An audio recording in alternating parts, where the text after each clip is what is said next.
हिमालय, एक बेहद खूबसूरत जगह। हिमालय में बसे कैलाश पर्वत को आखिर कौन नहीं जानता। हमारी हिंदू मान्यता और वेदों में कैलाश पर्वत को भगवान शिव और माँ पार्वती का निवास स्थान माना गया है।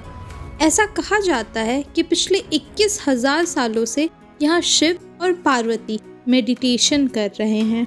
कैलाश पर्वत जितना खूबसूरत है, उससे कई ज्यादा रहस्यों से भरा हुआ है। पर आखिर कैलाश पर्वत इतना रहस्यमयी है क्यों?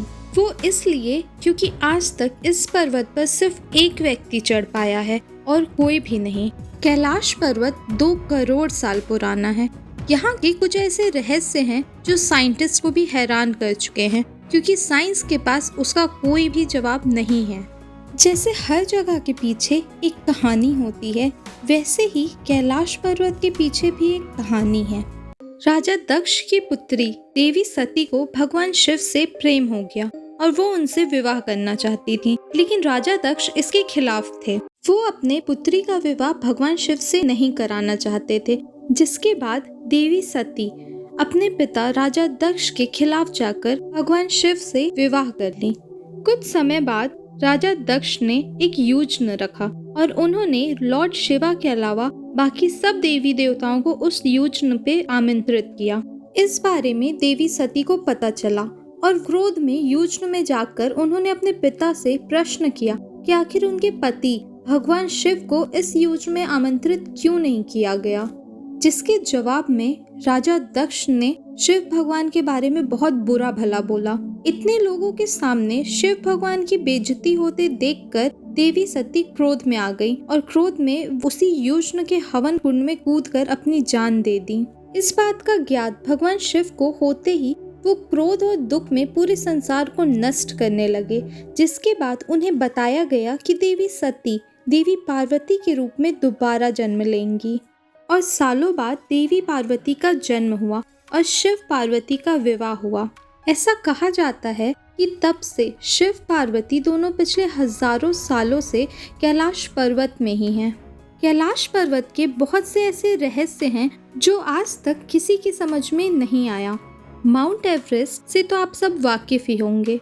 वो दुनिया की सबसे ऊंची पहाड़ है, जिसकी ऊंचाई 29,030 फीट है और माउंट एवरेस्ट पे आज तक हजारों लोग क्लाइम कर चुके हैं, पर कैलाश पर्वत पे आज तक किसी ने भी नहीं। जबकि कैलाश पर्वत की ऊंचाई 22,028 फीट है, जो माउंट एवरेस्ट से काफ़ी कम है। बड़े से बड़े हाइकर्स यहाँ क्लाइम करने की कोशिश कर चुके हैं, पर कोई भी सफल ना हुआ। दुनिया के एकमात्र व्यक्ति जिन्होंने इस पर्वत को क्लाइम किया है, वो है बुद्धिस्ट मॉन्क मिलारेपा। ऐसा कहा जाता है कि या तो क्लाइम करने वाले व्यक्ति की मौत हो जाती है या तो वो आधे रास्ते से ही वापस आ जाते हैं। ऐसा नहीं है कि ये सब सुनकर लोगों ने कोशिश ही ना की हो। बहुत से लोगों ने, यहाँ तक कि साइंटिस्ट और बड़े बड़े हाइकर्स ने कोशिश की है, पर इस कोशिश में कोई सफल नहीं हुआ।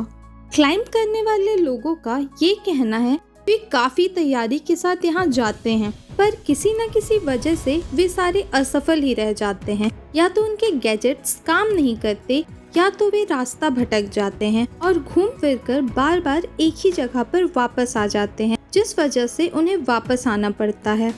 ऐसा देखा गया है कि पर्वत चढ़ते वक्त लोगों के बाल और नाखून काफ़ी तेजी से बढ़ने लगते हैं। जो ग्रोथ नॉर्मली एक हफ्ते पे होता है, वो वहाँ एक ही दिन पे हो जाता है। सिर्फ यही नहीं, यहाँ लोगों की उम्र भी काफ़ी तेजी से बढ़ती है और बहुत जल्दी उनके चेहरे पे झुर्रियाँ भी आने लगती हैं। 2001 में स्पेन के 4 हाइकर्स ने जलधारी तक पहुँचने का प्लान किया, जो कि कैलाश पर्वत के टिप से जस्ट नीचे है। पर्वत चढ़ने के 1 हफ्ते तक उनका कुछ पता नहीं चला। 8 दिन के बाद जब वो वापस नीचे आए तो उनके चेहरे से लग रहा था मानो 8 दिन में ही उनकी उम्र बढ़ गई हो। उनके आंखों के नीचे गड्ढे साफ नजर आ रहे थे और चारों काफी कमजोर भी हो गए थे। उन चारों को हॉस्पिटल में एडमिट किया गया, जिसके कुछ दिन बाद ही चारों की मौत हो गई। साइंटिस्ट के हिसाब से यहाँ का रेडिएशन काफी ज्यादा है और यहाँ की चढ़ान खड़ी है जो कि काफी मुश्किल है। इस वजह से लोगों को चढ़ने में प्रॉब्लम होती है। पर अगर ऐसा है तो मोंग मिलारेपा यहाँ कैसे चढ़े होंगे? क्या उनके लिए रेडिएशन हाई नहीं थी या चढ़ान मुश्किल नहीं थी? ये सोचने की बात है कि आखिर कितना भी बड़ा रीजन क्यों ना हो, कोई तो ऐसा नॉर्मल इंसान होता जो कैलाश पर्वत पे चढ़ पाता। आखिर आज तो लोग चांद पर भी जाते हैं, तो ऐसा क्यों कि यहाँ तक कोई नहीं पहुँच पाता? अब साइंस माने या ना माने, हम तो जानते हैं कि हमारे वेदों पे जो भी लिखा है शायद वही रीज़न है कि लोग यहाँ तक नहीं पहुँच पाते। अगर आपको ऐसे स्टोरी सुनना पसंद है तो आगे भी सुनते रहने के लिए मेरे वीडियो को लाइक और चैनल को सब्सक्राइब करना ना भूलें।